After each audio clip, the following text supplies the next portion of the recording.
digamos que él está empezando a aprender, pero yo sí aprendí mucho. Él está ahí lentamente aprendiendo. ¿Por qué? Porque esto le habrá de doler. Yo tengo que tomar mis decisiones y irme moviendo con mis decisiones acorde a lo que esta persona hizo. Y le va a doler. Y a mí también me va a doler, pero lastimosamente hay que hacerlo. Ya. ¿Por qué? Porque fue mi sacrificio, es un dinero que todavía debo. Y bueno, pero él a mí me enseñó con ese dinero, que era, sí es significativo, pero no es una millonada, que esta persona no está lista para que confíen en él, que aún no está listo, por más que yo lo ame y desee que así sea. Entonces, aprendo desde mi error. Me enojo con él, jamás. Gracias por enseñarme, papá. Me está cuidando de una pérdida más grande. Si hay que tener sentido común. No voy a poner a pelear con el que todo me lo da. Ni con su decisión. Me permitió aprender, claro, y me enseñó una lección que yo realmente necesitaba. Hoy la sé. ¿Me costó? Sí, a todos nos cuesta. En otro de los casos está más involucrado, digamos, la atracción o el corazón. Y dos errores gigantes. Y dos procesos gigantes. ¿Y qué me toca hacer a mí? Cuidado con lo que voy a decir porque es realmente simplemente una apreciación, pero no estoy comparándome con él jamás lo haría. Pero entiendo un poquito de lo que siente Dios. Cuando ve que sus hijos la están embarrando y la van a embarrar, ¿y qué le toca hacer a él?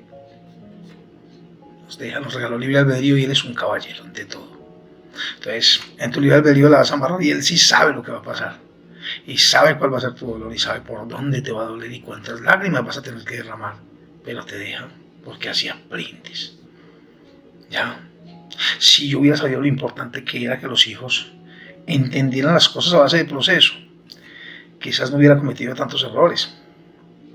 Pero es lo más valioso que hay. Es lo más valioso que yo diría que me ha enseñado. Cuando voy a la escritura y miro a David, por ejemplo, tuvo su proceso para ser un rey. Sí, es ungido muy adolescente, luego unge el profeta Samuel, pero casi que inmediatamente él mata al gigante al poco tiempo y empieza una persecución de Saúl a perseguirlo a él, porque sabe que está ungido por Dios, porque sabe que Dios lo eligió y ahora viene esa persecución. ¿Le tocó difícil? Claro que le tocó difícil. Le debe haber tocado horrible. Me imagino que hubo noches que no durmió a pesar de que conocía las cuevas, porque fue pastor de ovejas. Esa es otra cosa y otro detalle.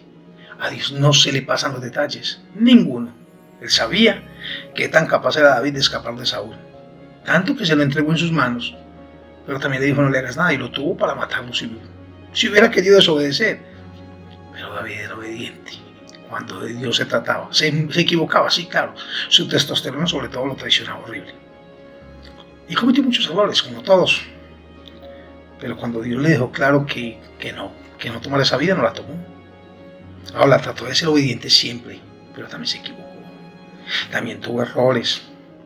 Y desde ese dolor, desde estas situaciones que pasaron, fue procesado. Claro, Dios no deja perder nada.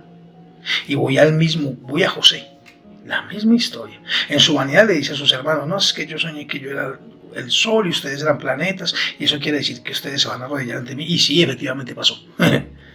Pero a qué hermano le gusta que el otro le diga que va a tener que arrodillar ante él, sabiendo que nos educan en apegos, en orgullos, en rencor, en un montón de sentimientos que no deberíamos de cargar, que no deberíamos de tener realmente. El único apego que deberíamos tener era a Dios. Y no nos enseñan quién es Dios siquiera, porque muchos no les enseñaron, no estoy juzgando a nadie.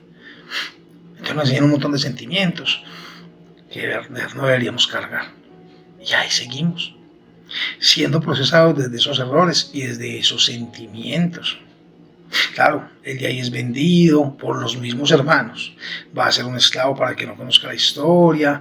Injustamente ya, es más, la patrona se enamora de él cuando fue esclavo porque se volvió capataz y embarneció y se puso bonito y la señora quería con él. Es llevado a la cárcel porque lo acusa de que la quiso violar. Cuando él le dijo, haga lo que quiera, que yo no me voy a meter.